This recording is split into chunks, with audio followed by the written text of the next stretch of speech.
Cada pedazo de esta tierra es sagrado para mi pueblo. Cada rama brillante de un pino, cada puñado de arena de las playas, la penumbra densa de la selva, cada rayo de luz y el zumbar de los insectos son sagrados en la memoria y vida de mi pueblo.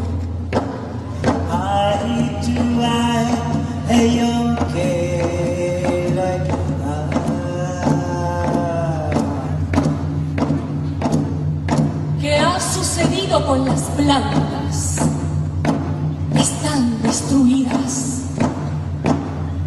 ¿Qué ha sucedido con el águila? Ha desaparecido. De hoy en adelante, la vida ha terminado. Ahora empieza la sobrevivencia.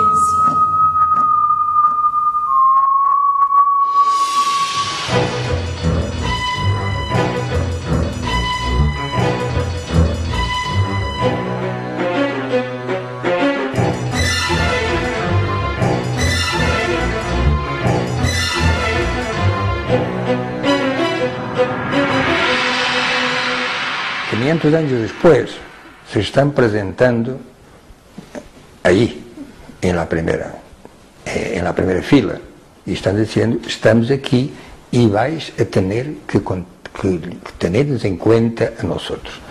Eso ocurrió en Bolivia, ocurre en Argentina con los mapuches, ocurre en Perú. Apoyamos, y cuando apoyábamos y seguimos apoyando a los zapatistas, por ejemplo, y eso nos ha parecido a todos como un embrión de lo que podría ser, no quiero decir la insurgencia de los pueblos.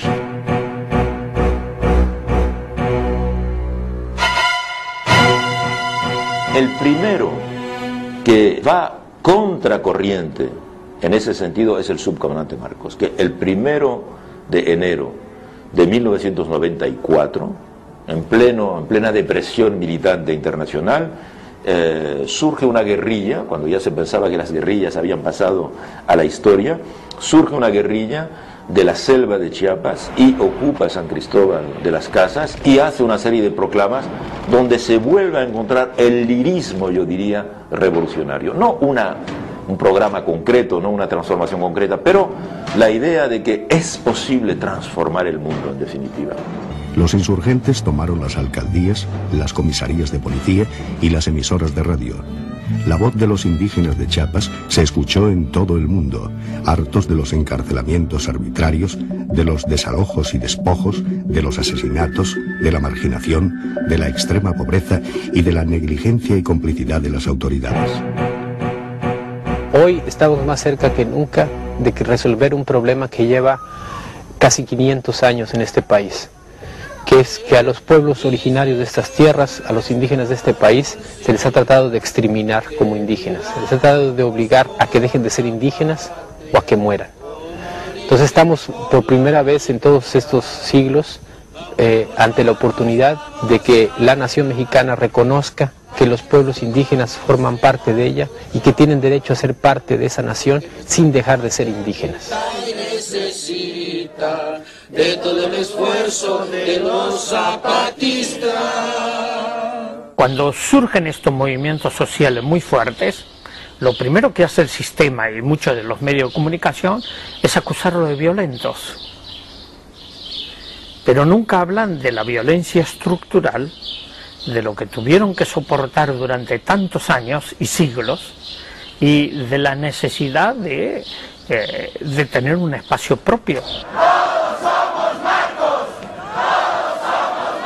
El zapatismo significó una sacudida, un despertar a mucha gente que pensaba que la historia en efecto había terminado, que habíamos perdido frente al poder, cualquiera que haya sido el poder, que luchar no tenía caso y menos pensar en colectivo, que lo que valía la pena era que cada quien se preocupara de su propio futuro, ¿no?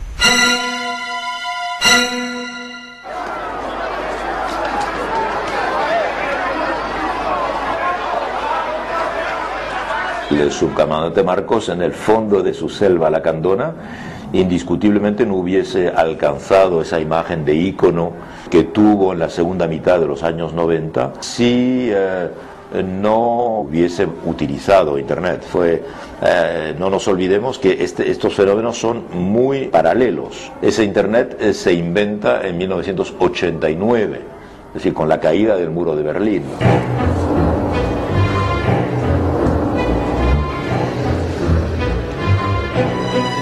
Y vemos en Chiapas el subcomandante Marcos, que inició con las poblaciones indígenas la revuelta el 1 de enero de 94, que era el día de entrada en función del Tratado de Libre Comercio entre América del Norte y México. Y eso evidentemente era muy típico de una alianza entre la conciencia de identidad indígena con la conciencia de la globalización económica. De alguna u otra forma, toda esta gente que anda por todo el mundo se reconoce, se mira en el espejo de las palabras del Ejército Zapatista de Liberación Nacional y reconoce que hay un enemigo o hay algo que es el poder, que ahora se llama neoliberalismo, como este proceso de globalización, que si antes te provocaba que te borraba como individuo, ahora te borra como nación. Por el suelo camina mi pueblo, por el suelo hay un agujero, por el suelo camina la raza, mamacita te vamos a matar.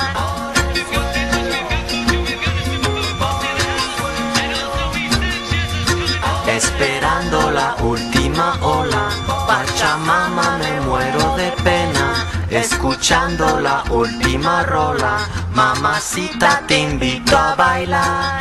A mí los zapatistas me abrieron los ojos. Todo lo que estamos hablando hoy en día, y yo a finales de los 80 o así, yo no tenía ni puta idea de todo eso. Lo presentía, teníamos nuestras luchas, pero eso del neoliberalismo, de todo eso, a mí me lo hicieron claro desde la selva lacandona. A mí me llegó ese mensaje aquí a Europa de ellos. Para nosotros no hay disyuntiva, es por la humanidad contra el neoliberalismo, o sea, contra el poder. Es decir, o estás con ellos o estás con la humanidad. Finalmente el neoliberalismo, quiéralo o no, aunque meta muchos discursos sobre sus grandes logros económicos, su resultado final será el aniquilamiento de la humanidad. Y no me refiero al aniquilamiento físico, me refiero al aniquilamiento de todos los valores realmente umanos, ¿no? Quello che noi contestiamo è questa globalizzazione, che è una globalizzazione che si è formata attorno ai mercati ed è centrata sull'interesse economico e finanziario di una minoranza e che continua ad aumentare una situazione di povertà per un numero sempre maggiore di persone, mentre il potere economico viene centrato in un numero limitato di persone.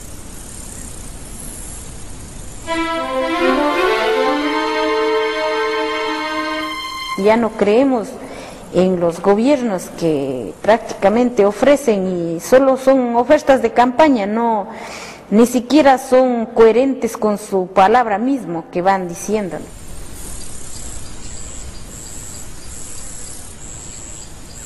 ¿Por qué no se da a los pueblos indígenas el valor sustancial de pueblos otros, con otra cultura, con otra historia y con un derecho anterior, primigenio, ¿no?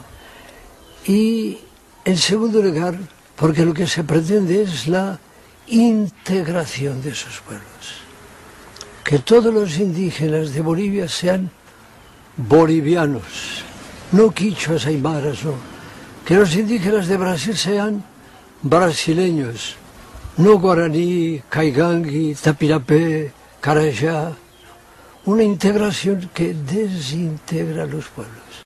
Para el poder ahora no eres ni siquiera eso, ni siquiera eres español o mexicano. Eres un número en una estadística o en un índice de ganancia o en una nota, pues, en la bolsa de valores, ¿no? Eres un consumidor potencial, eres un consumidor en acto, o ya no eres un consumidor, y en este caso eres prescindible, ¿no? Completamente prescindible. En este caso los indígenas ni eran consumidores ni productores ni potenciales, eran perfectamente prescindibles, pero igual podría aplicarse a los grupos minoritarios, a los homosexuales, a las lesbianas, a los grupos étnicos minoritarios.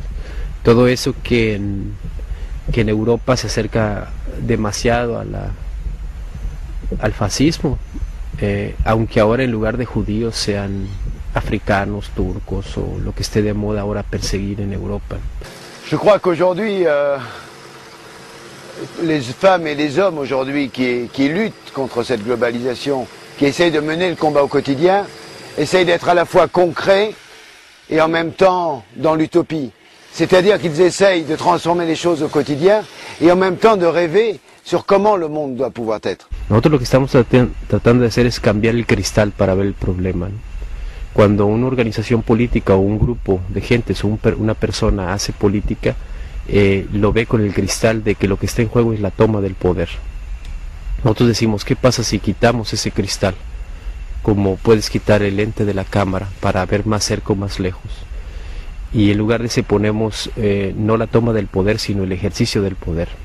O sea, si podemos ver al gobierno no como el actor de los cambios, sino como el administrador de esos cambios que se están buscando.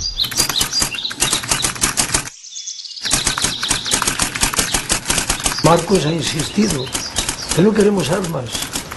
Nuestra fuerza no son las armas en última instancia. Se agarran las armas en un momento determinado como se podría agarrar un bolígrafo, ¿no? Para llamar la atención, para decir, bueno, atendéis o no atendéis. Pero se ha dado simultáneamente con el crecimiento de la conciencia de lo que llaman los técnicos ciudadanía, ¿no? Porque fíjate que el programa que los zapatistas propugnan es un programa de la máxima normalidad. ¿Qué es lo que piden? Tierra para plantar, vivienda, salud, educación, reconocimiento del propio idioma, respeto a los derechos humanos. Bueno, hasta la democracia defiende eso, ¿no? Es la hora de la palabra. Guarda entonces el machete, sigue afilando la esperanza. 7 veces ronda la montaña, 7 el río que la baja. Con 7 muertos nuestros habla. 7 veces haz de la mar una barca. 7 veces cierra tu champa. 7 veces viste el color de la tierra y 7 veces vela la palabra. El subcomandante Marcos advierte inmediatamente que él no está buscando el poder, que lo que está buscando precisamente es transformar la sociedad, porque si se alcanza el poder se descubrirá que hay más poder encima del propio poder, y que aunque se sea presidente de México, pues no se domina a la OMC o al Banco Mundial o al FMI. Y entonces a partir de ahí surge esta idea de que hay que transformar la sociedad y que se puede transformar la sociedad sin tomar el poder, pero cambiando la naturaleza de la sociedad. ¿Quién tiene el poder? ¿Quién hace las leyes? ¿Quién comanda las CPIs, esos famosos trabajos de investigación, ¿no?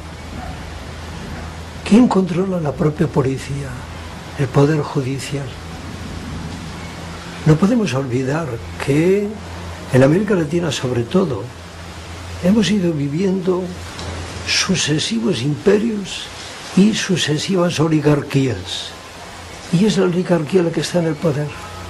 Que no sea necesario venderse como ser humano para sobrevivir, y que no sea necesario comprar a un ser humano para poder dominar.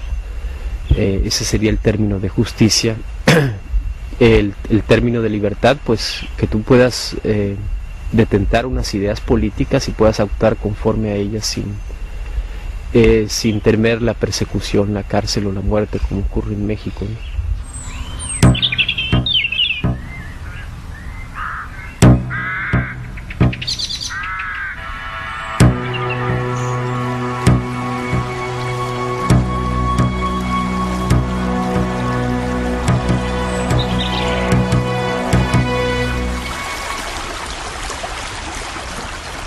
hay un control cada vez mayor de los alimentos, un abandono cada vez mayor de los campesinos.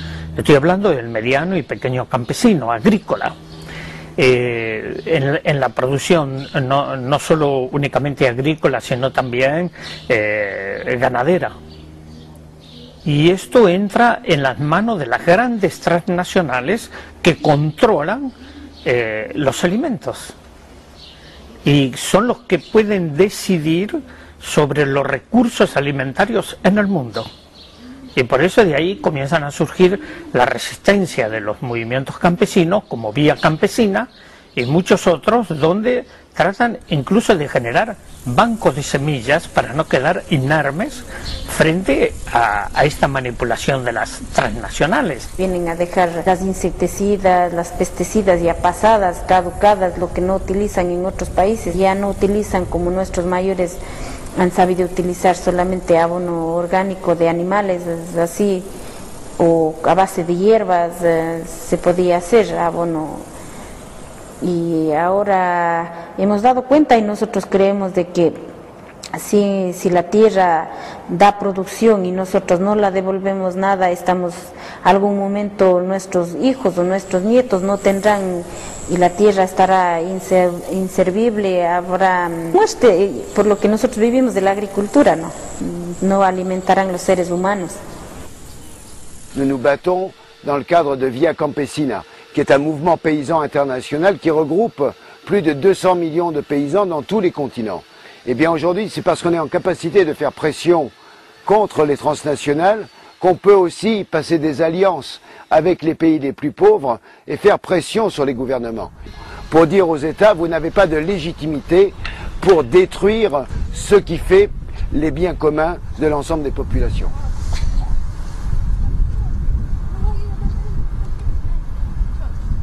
A Leónidas le llamaron por teléfono muchas veces para decir de qué quiere, ¿no? ¿Qué quiere? Para decir que podía dar, por decir, quería que sea asesor, quería ofrecer buen sueldo, también ofrecieron, bueno, muchas cosas. Y cuando Leónidas dijo que no, intentaron asesinar, ¿no? Hay fruto de ello. Su hijo sigue mal en la clínica. Mi hijo, que es sobrino de Leónidas, también tuvo 5 balazos, mi hermano igual, por defender a Leónidas, pero si es que ahí la gente no presta, son perseguidos y quiero decir, un compañero que era trabajador de una empresa petrolera, igual iba a denunciar sobre la corrupción y lo asesinaron, ¿no? Después dijeron que era por comprar, ha sido por robar una computadora, que por eso lo han asesinado, y cogieron al ladrón, que según ellos era ladrón, pero eso es falso, ¿no? Eso es todo planificado, siempre si es que no están al lado de ellos, lo que tratan es de eliminar. Yo pienso que las condiciones en las que nació el zapatismo y las condiciones de los indígenas alzados en armas dentro del EZLN hace que no tienen nada que perder, entonces pueden ponerle cualquier precio a su vida, ¿no? Y el precio que hemos puesto a la vida es ese, ¿sí? La transformación del mundo a cambio de la vida de los zapatistas, ¿no? Otros dirán, no, pues a cambio de mi vida, pues una buena casa, un buen auto. No, los zapatistas dicen, no, pues órale, estamos dispuestos a dar la vida a cambio de ¿qué? De una transformación mundial en este sentido. Ya se mira el horizonte, combatiente zapatista. Vamos a hacer la ceremonia de entrega de las armas con el mayor Moisés, para que quede constancia que el cumplimiento de la ley para el diálogo vamos desarmados. Si nos dejamos de ver en la Ciudad de México, para allá vamos. Con la entrada en la capital, Marcos cumplió su promesa de 1994, llegar hasta México con su gente. Lo ha hecho sin armas y movilizando a todo un país en solo 15 días. No venimos a decirte qué hacer, no venimos a guiarte a ningún lado. venimos a pedirte humildemente, respetuosamente, que nos ayudes.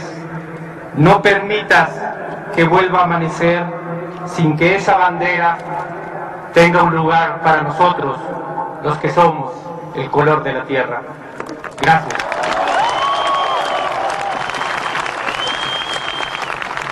Evidentemente para él, en este debate, con los poderes dominantes debían de participar todos, no solo los hombres, sino evidentemente las mujeres, los homosexuales, los indígenas, etcétera. Integraba toda la diversidad de lo que él llama los colores de la tierra, etcétera. Bien, todo esto evidentemente es un poco la filosofía que ha presidido a los foros sociales. Esta es la marcha de la dignidad indígena, la marcha del color de la tierra. Y comienza esta marcha hoy, en que la luna es nueva, para que la tierra coseche al fin la justicia para quienes son el color de la tierra. Si hubiera podido cambiar algo en México, en lugar de no tener más remedio que quedarse allí en la selva lacandona y todo eso, pues quizá el panorama, digamos así, político y sobre todo social de América Latina fuera hoy diferente. Ahora tenemos ahí Hugo Chávez en Venezuela, pero en el fondo es un hombre. Y si mañana le matan, ¿qué puede ocurrir? A lo mejor todo se viene abajo. No es un telepredicador cualquiera. Pat Robertson es el fundador de la coalición cristiana. Fue candidato a la Casa Blanca y es amigo íntimo de la familia Bush. Por eso, un portavoz del Departamento de Estado se ha apresurado a calificar de inapropiadas sus declaraciones pidiendo asesinar a Chávez. Tenemos la habilidad para eliminarle, ha dicho, y creo que es hora de que la ejerzamos. No necesitamos otra guerra de 200.000 millones de dólares para librarnos de un dictador. Es mucho más fácil coger un comando encubierto y que vaya allí a hacer el trabajo.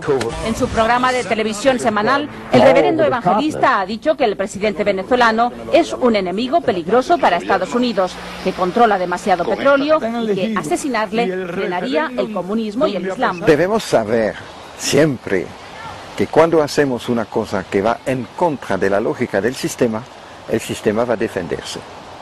Y debemos estudiar bien cuáles son las estrategias del sistema existente, es decir, de los poderes del capital, de los poderes políticos del imperio, de los poderes militares, etc.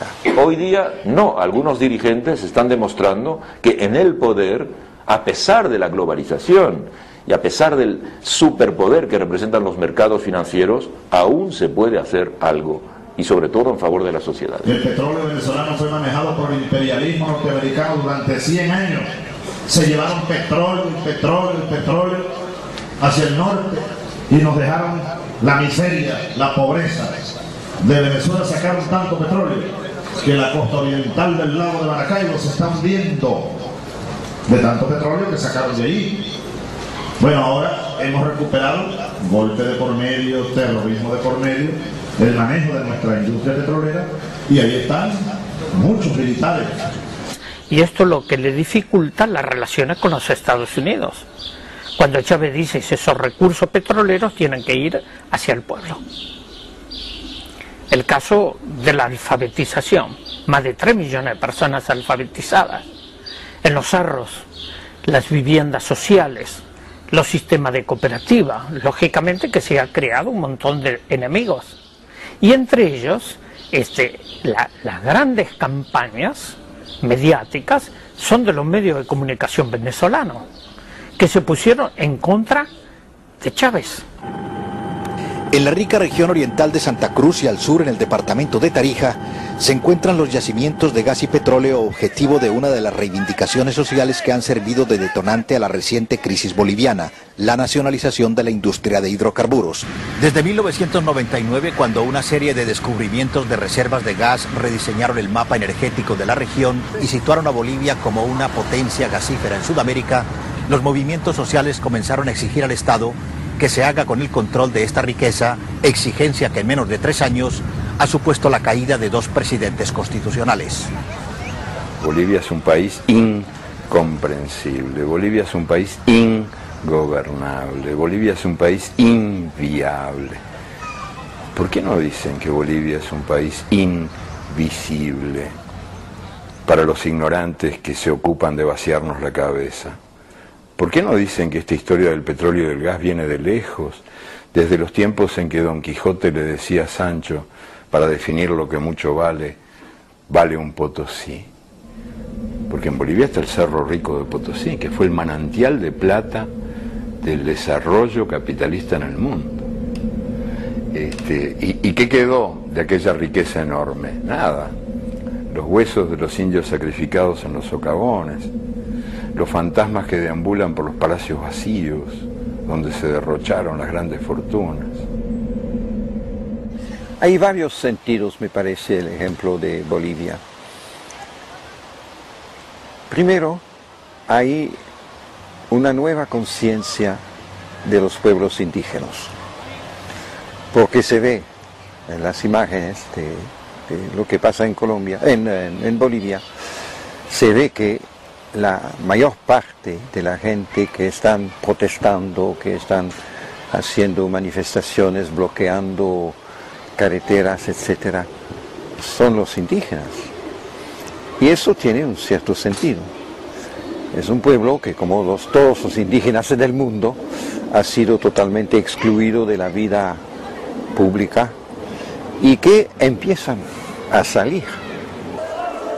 Hace un año, estas calles y vías que unen a La Paz con el norte del país vivieron un octubre negro, un octubre teñido de sangre.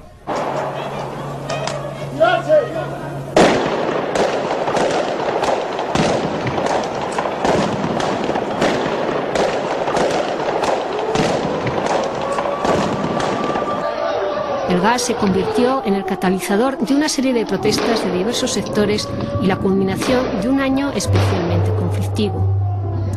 Ya a mediados de febrero se incendian las sedes de varios partidos, ministerios y de los tribunales supremo y militar.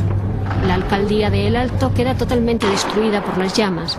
Son 2 días de disturbios que se saldan con 33 muertos y unos 200 heridos.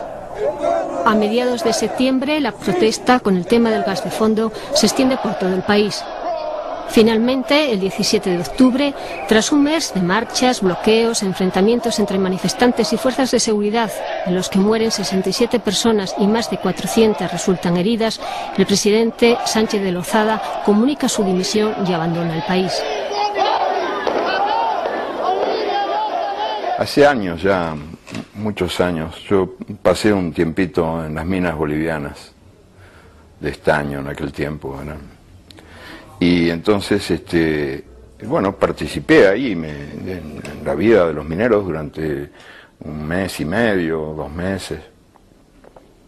Y me acuerdo de una asamblea que hubo de obreros en Yayagua, donde se alzó entre aquella multitud de hombres, y de hombres iracundos, y muy políticos, muy politizados, que eran los mineros bolivianos, se alzó una mujer, después supe que se llamaba Domitila Chungara, que preguntó en voz alta a todos esos hombres reunidos, ¿cuál es nuestro enemigo principal? Y entonces surgieron voces, uno dijo el imperialismo, otro la oligarquía, otro la burocracia, qué sé yo, 1001 respuesta posible para la pregunta que Domitila había hecho. Y ella dijo, no, compañeros, no, nuestro enemigo principal es el miedo y lo tenemos adentro. La verdad es que yo nunca olvidé aquella respuesta que vale para la vida individual, para la colectiva, vale para las personas, vale para los países. Estamos muy prisioneros del miedo. Yo creo que en la medida que el mundo pueda liberarse de esta prisión del miedo, va a poder ir saliendo de la trampa en la que está metido y va a poder sobrevivir, y sobrevivir con dignidad.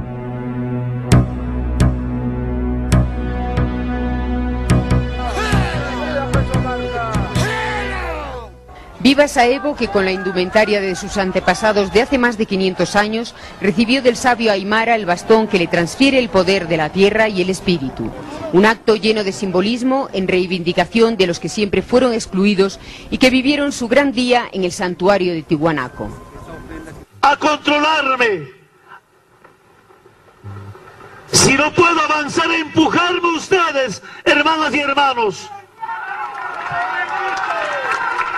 A corregirme permanentemente. Es posible que pueda equivocarse. Puedo equivocarme. Podemos equivocarnos, pero jamás traicionar la lucha del pueblo boliviano. Un presidente indio socialista que cree, como quienes le apoyan, que otra democracia es posible. Je pense que la lutte contre la globalisation, c'est la lutte pour l'extension des droits fondamentaux de l'homme à l'ensemble des habitants de la planète. Et qu'aujourd'hui, un des premiers handicaps au bien-être des êtres humains et à la possibilité de jouir de tous les droits fondamentaux est lié à la globalisation. C'est un processus qui est en train de détruire à la fois la planète, les rapports sociaux, qui est en train de détruire la démocratie, qui est en train de créer un nouveau totalitarisme qui, au lieu d'être simplement sur un pays, est en train d'englober l'ensemble des pays du monde. Desde que dolarizamos hay más hambre, hay más miseria, hay compañeras y compañeros que están haciendo ollas comunitarias, 4 o 5 personas haciendo una sola olla para poder comer entre todos, y eso es indignante, ¿no? Pero es que además hoy día hay mucha exclusión y hay mucha más conciencia de la exclusión, mucha más indignación por todo lo que sucede, y hay verdaderas estructuras de exclusión que provocan la violencia, como es el paro en el mundo entero, la situación de los emigrantes, la marginación de ciertos pueblos, conocer cada vez más lo muchísimo que unos pocos tienen y lo nada que la inmensa mayoría tiene. Eso provoca un tipo de reacción violenta explicable, a veces parece hasta justificable, ¿no? Nosotros, que tenemos una vida casi de clase media, ¿no?, pues podemos indignarnos solo con el pensamiento, en el corazón, escribiendo un texto. Pero a veces el pueblo, yo comprendo muy bien, se indigna con los brazos, y si tiene armas, con las armas. Toda violencia de los pequeños es una violencia anteriormente provocada por los grandes, esa es la verdad.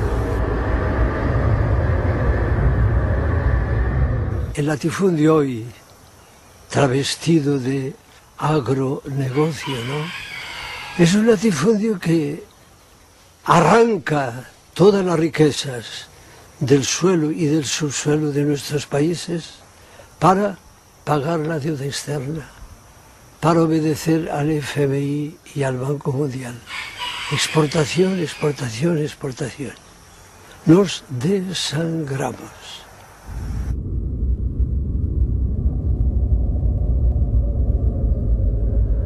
Lo que pasa es que, como en las negociaciones, diría, en los tratados donde discuten, no hay reglas que favorezcan a los pobres, solamente están dirigidas a las grandes transnacionales, están dirigidas en favor de ellos nomás, no en favor del pequeño agricultor. Además, no puede hacer una representación de los pobres, de los pequeños agricultores. Yo pienso que no hay una representación que digan que hay gente que muere de hambre.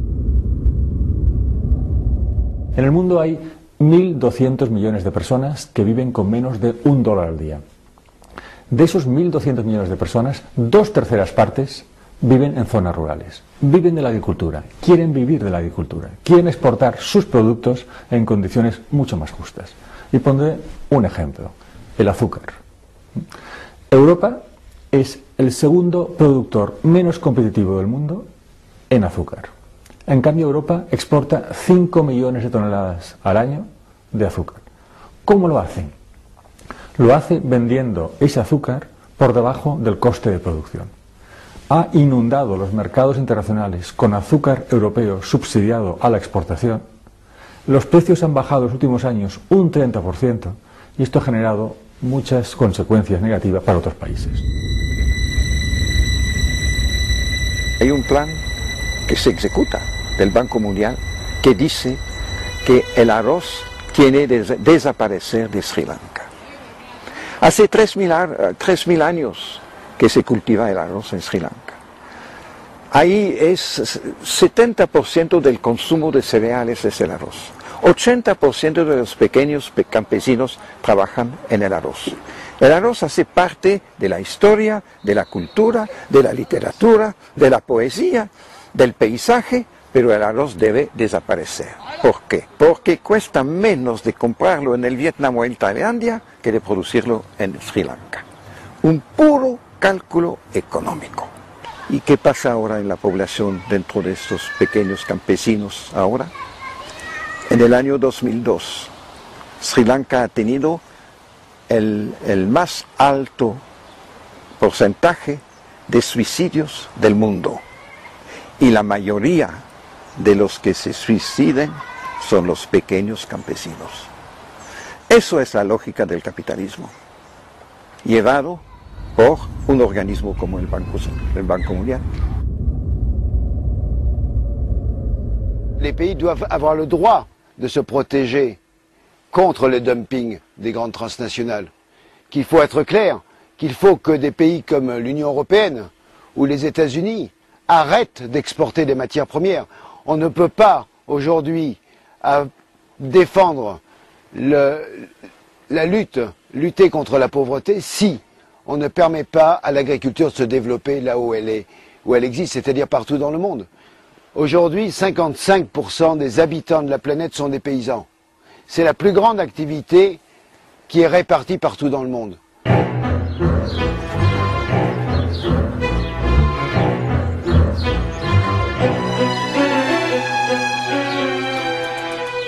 El comercio internacional es muy injusto. Por cada euro que los países en vías de desarrollo están recibiendo como ayuda al desarrollo, están perdiendo 2 euros como consecuencia de estas reglas injustas del comercio internacional. Y esto es sobre todo, afecta sobre todo a la agricultura y a las personas que viven en las zonas rurales. Debemos mantener muy unidos, debemos ser muy solidarios y debemos buscar otro tipo de alternativa de comercialización. Nosotros estamos planteando y en muchas organizaciones ya están ejecutando esta comercialización alternativa de hacer trueque, como antes han sabido vivir nuestros mayores, de cambiar producto por producto, o producto de la sierra con de la costa, por decirnos lo que necesitamos, sin pensar en el dinero. Lo otro también, por decir, ofrecer directamente al consumidor, llevar a las ciudades, ofrecer, porque el intermediario es el que prácticamente ha enriquecido con el sudor del campesino, del pequeño agricultor. Un pequeño comercio alternativo que no va a cambiar el mundo, que no va a acabar con el sistema capitalista, pero que empieza a poner otra lógica dentro de la actuación aún cotidiana de la gente. Comprar su café en Oxfam o en otro lugar donde es café certificado, producido directamente por el productor, utilizando medios sin explotación, por ejemplo. Evidentemente se debe comprar el café un poquito más caro, pero hacer eso ya es un acto político que puede empezar a cambiar la actitud poco a poco, a hacer pensar a la manera como son producidos los productos. Pero de hecho sí, es una batalla a largo plazo.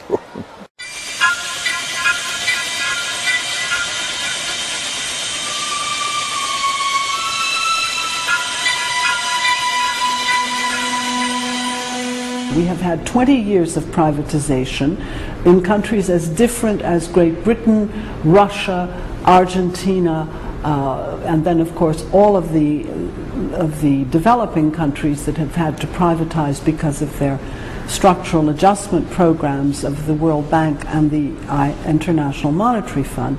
So we have a lot of examples, and we know that Only rarely does privatization make people's lives better. Only rarely does it reduce the cost. Están suprimiendo más y más todo el papel regulador del Estado, regulador de la economía o regulador en el sentido de distribución más igualitaria del producto social.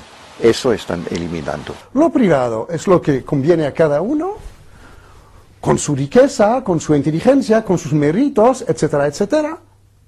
Y lo público es lo que tenemos en común y que tenemos que proteger porque es la condición sine qua non del vínculo social, la condición sine qua non, digamos, de lo que hace una sociedad, y no una sociedad, un conjunto de individuos luchando unos en contra de ellos. Entonces hay una inversión de valores que ojalá podamos pronto sacar la patita de esta trampa, pero hay una inversión de valores que justifica la enajenación de todo lo que es patrimonio público al interés privado y el desmantelamiento de los mecanismos públicos de protección.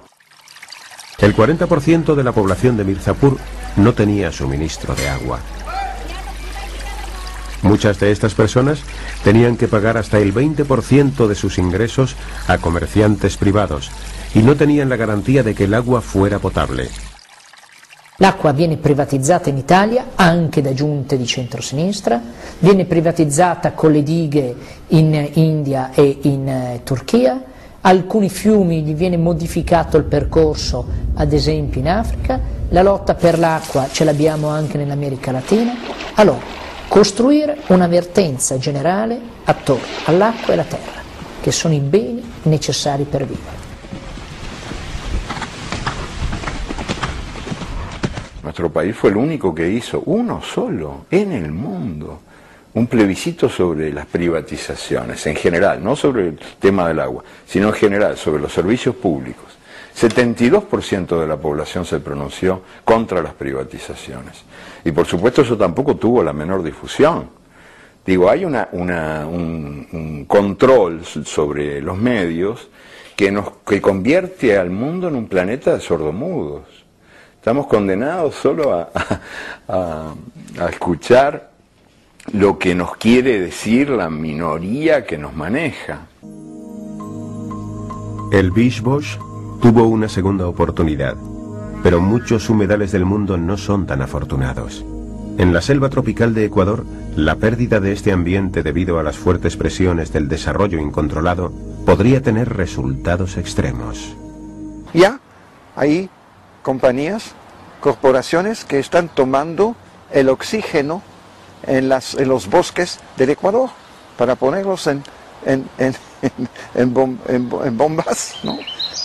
Para llevar, y han descubierto que los viejos bosques no daban tanto oxígeno que los nuevos y están suprimiendo los bosques tradicionales y toda la biodiversidad para plantear bosques nuevos que dan más rápidamente oxígeno. Para respirar habrá que pagar, es el paso siguiente, que el sentido común lo dicta, porque si privatizan todo en función de que hay que empezar a cambiar los criterios, bueno, pues nada, sí, es verdad, el mundo de hoy ha aceptado cosas que hace 20, 30, 40 años eran inimaginables. Otras amenazas penden sobre la biodiversidad y los conocimientos tradicionales, la biopiratería y las patentes. Ante ellas, los pueblos indígenas carecen de medios para defender su saber, sobre todo si se liberaliza el comercio con Estados Unidos, ya que la ley norteamericana permite patentar cualquier planta. Hay un momento que los pueblos indígenas van a tener de pagar a las multinacionales para la utilización de sus plantas medicinales, porque hay un patente. Y los patentes son ahora por 20 años.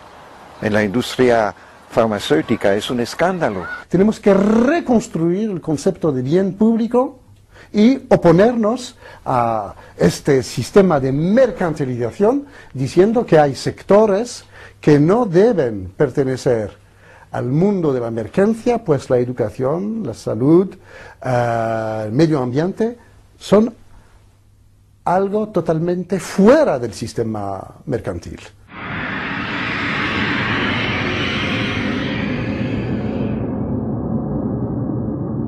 Yo creo que otro mundo sí es posible, pero libre de corrupción, libre de que haya injusticia, libre de que solamente unos pocos sean privilegiados y que las multinacionales, ellos nomás no piensen en cada vez de enriquecer, cada vez solo para ellos, sino piensen en la humanidad también.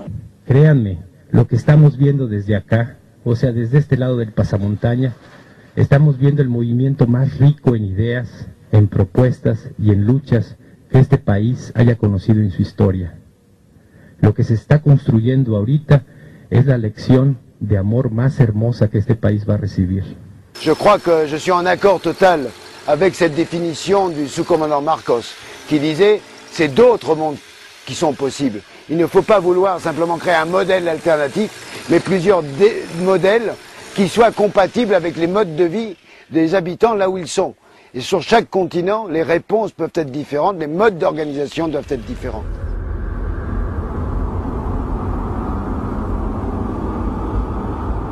Yo camino 10 pasos y la utopía se aleja 10 pasos.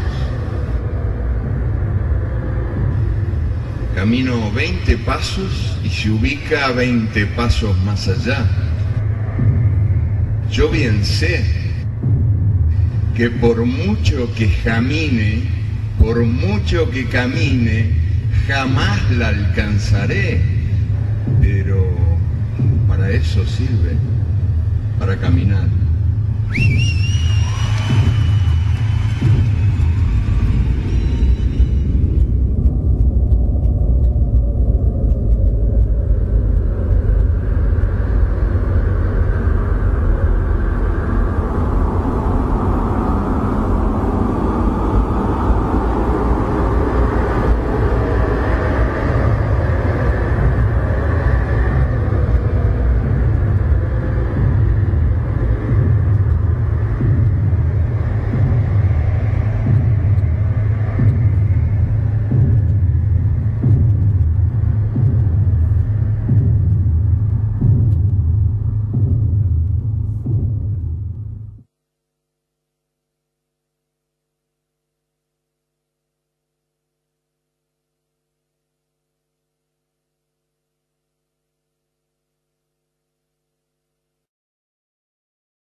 Conozco a tus esclavos López Dóriga y Loret, México en el suelo y tú montado en el asiento de tu jet. Sé que no lees, que con inglés tampoco puedes, que piensas que labores de la casa son solo para mujeres. Yo no voté por ti, sé muy bien que mientes. Yo no voté por ti, no serás mi